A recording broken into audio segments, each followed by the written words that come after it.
Assalamualaikum warahmatullahi wabarakatuh. Alhamdulillahirabbil alamin wassalatu wassalamun alal mursalin walhamdulillahirabbil alamin.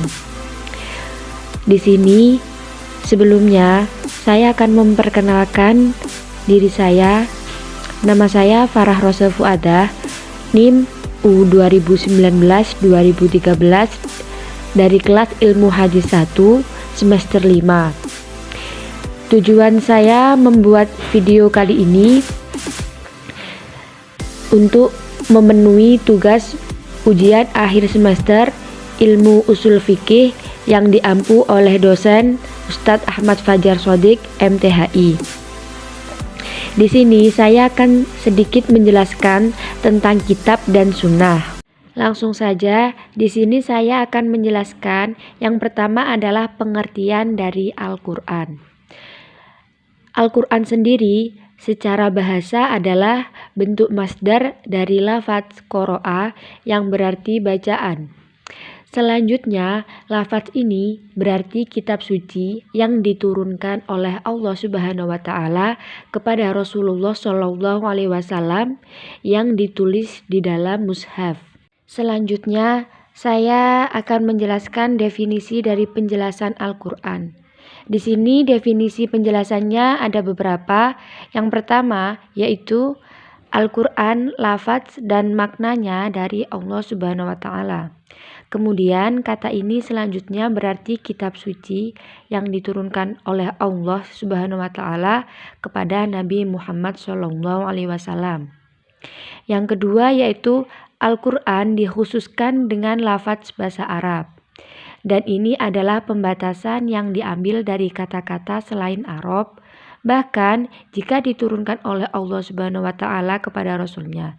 Seperti apa yang diterjemahkan dari makna Quran menjadi selain Arab, maka itu tidak disebut dengan Al-Quran. Yang ketiga yaitu Al-Quran diturunkan kepada Nabi Muhammad SAW. Lalu apa istilah bahasa Arab yang diturunkan kepada selain Nabi kita? Maka sesungguhnya jika ada maka tidak disebut dengan Al-Quran. Selanjutnya yaitu Al-Quran ialah kalam Allah Subhanahu wa Ta'ala yang menjadi mukjizat yang diturunkan kepada Nabi Muhammad SAW dengan lafaz dan maknanya dengan perantaraan malaikat Jibril alaihissalam yang tertulis di dalam mushaf yang disampaikan secara mutawatir. Terus yang terakhir ini yaitu kalam Allah Subhanahu wa Ta'ala yang diturunkan kepada para nabi sebelumnya seperti Taurat, Injil, dan Zabur, bukanlah Al-Quran. Demikian pula kalam Allah yang diturunkan langsung kepada Nabi Muhammad SAW tanpa melalui malaikat Jibril atau yang bukan lafaznya dari Allah Subhanahu wa Ta'ala seperti hadis qudsi, bukanlah Al-Quran. Pembahasan yang selanjutnya yaitu pembahasan dari sunnah.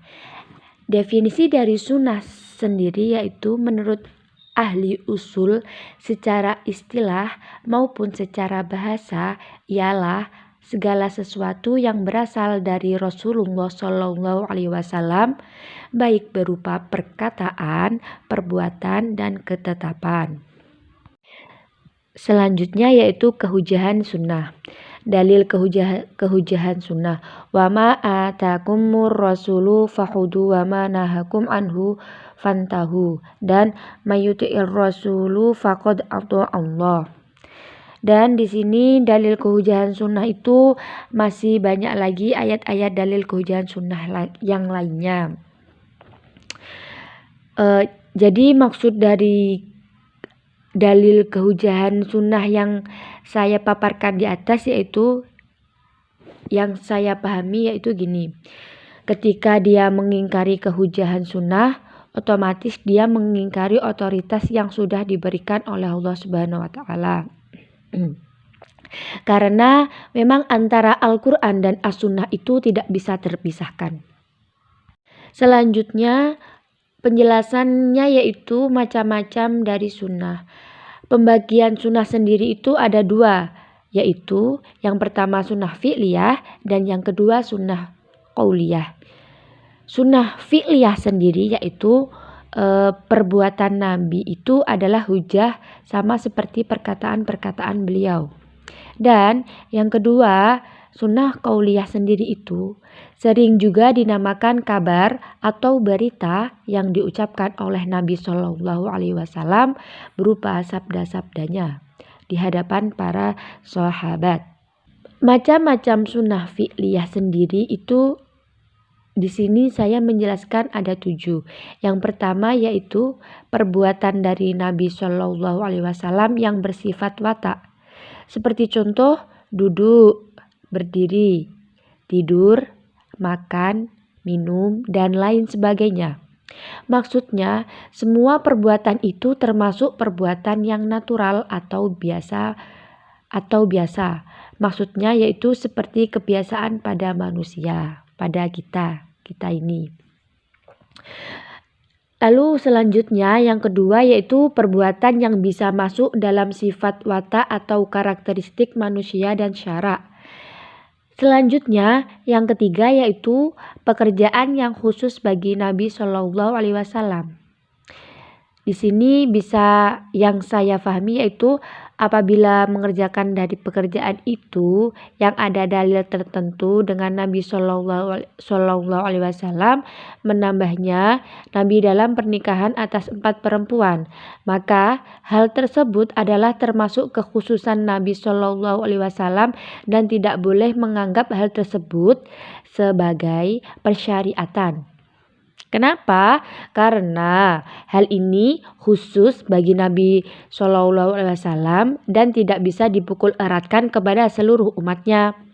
Seperti beliau itu menikah sebanyak lebih dari 4 kali, tetapi khusus kepada Nabi saja. Jadi itu ini dikhususkan kepada Nabi saja. Sedangkan umatnya dibatasi oleh syariat hanya 4 saja, tidak boleh lebih, begitu. Lalu selanjutnya pekerjaan Nabi Shallallahu Alaihi Wasallam yang diketahui sisi syariat.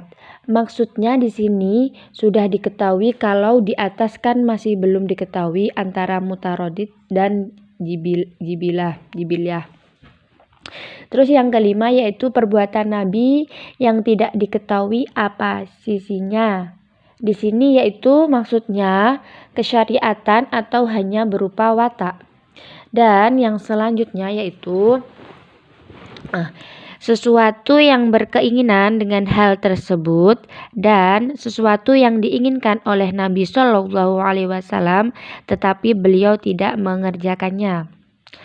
Seperti contoh begini, keinginan beliau dengan membakar rumah-rumah orang yang tidak datang dari sholat jamaah.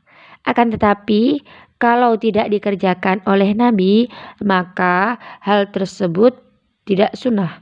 Maka kita tidak boleh membakar dan tidak boleh berkeinginan membakar. Dari penjelasan hadis Nabi SAW di atas itu maksudnya adalah penjelasan dari Nabi Muhammad SAW akan pentingnya posisi sholat dan akan pentingnya sholat berjamaah. Yang selanjutnya yang terakhir yang ketujuh itu yaitu ketetapan Nabi. Yang selanjutnya yaitu macam-macam sunnah qauliyah.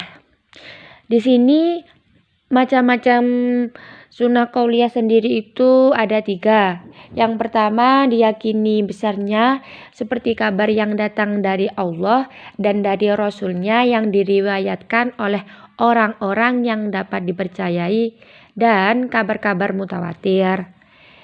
Yang kedua yaitu diyakini dustanya seperti kabar yang berhimpun antara yang berlawanan dan kabar yang menyalahi dari ketentuan-ketentuan syara seperti bid'ah dan syai'ah.